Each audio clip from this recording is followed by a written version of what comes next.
बनाया था। 1 किसके साथ कनेक्टेड है, 1A के साथ कनेक्ट है, 2B A के साथ कनेक्ट है, 3 किसके साथ कनेक्ट है, B के साथ। अब देखिए ये हमने एरो डायग्राम बनाया उस वीडियो के लिए। अब हमने इसकी तरफ आना है। अब देखिए सबसे पहले तो f from A to B function होगा, ये ज़रूर फंक्शन होगा तब आप आंसर चेक कर सकते हैं। अब ये इसी f को हम ऑनटू फंक्शन कहेंगे अगर उस f का रेंज निकाला जाए वो किस सेट के इक्वल आ जाए, b के इक्वल आ जाए। एक बात नोट कर ली यहाँ पे, अगर रेंज में रिपीटिशन हो या ना हो ऐसे हमें कोई गरज नहीं, लेकिन रेंज किसके साथ किसके इक्वल आना चाहिए, b की इक्वल आना चाहिए। इसी सूरत में फंक्शन क्या बनता है, ऑनटू बनता है, अदरवाइज फंक्शन क्या नहीं होगा, ऑनटू।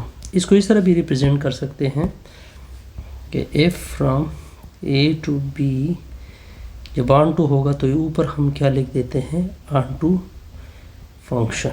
ये मैंने इसकी क्या लिख सकता हूँ, रिप्रेजेंटेशन। यहाँ तक कोई मुश्किल नहीं होगी। ओके, अब देखिए ये फॉर एग्जांपल आपका सेट A है, ये फॉर एग्जांपल आपका सेट, ये A हो गया जी, ये B हो गया, ये आपका F बनेगा। अब एग्जांपल क्लियर करते हैं। Let A equal to A की वैल्यू है,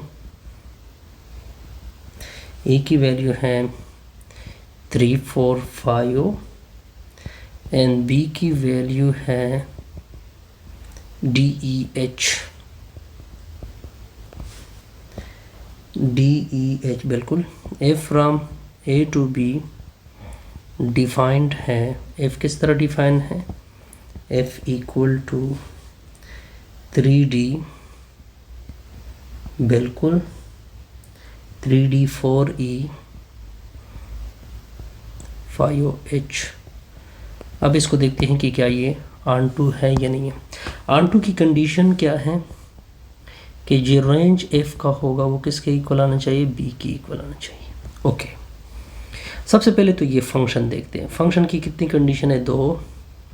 अगर मैं इसका डोमेन निकाल दूँ 3 4 5, क्या ये फर्स्ट सेट की इक्वल आ चुका है, बिल्कुल।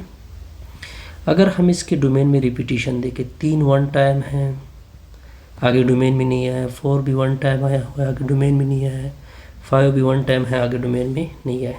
इसका मतलब ये बना no repetition in domain, no repetition in domain. अच्छा, 2 बातें पूरी होगी। तो f from A to B क्या बना, फंक्शन। अब हम चेक करेंगे कौन सा function, onto function. Onto function की कंडीशन क्या है कि हम f का रेंज निकालेंगे। f के रेंज निकालते हैं, एक DEH, क्या ये दूसरे सेट B की इक्वल है, बिल्कुल। तो इसका मतलब ये बना कि ये ऑनटू फंक्शन है, hence f from A to B is onto function. ये क्या बना, ऑनटू फंक्शन। एक रिमार्क नोट कर ले, ये जो ऑनटू फंक्शन है, ऑनटू फंक्शन का दूसरा नाम है, onto function is also called surjective function. Onto function को क्या बोलते हैं, सर्जेक्टिव फंक्शन।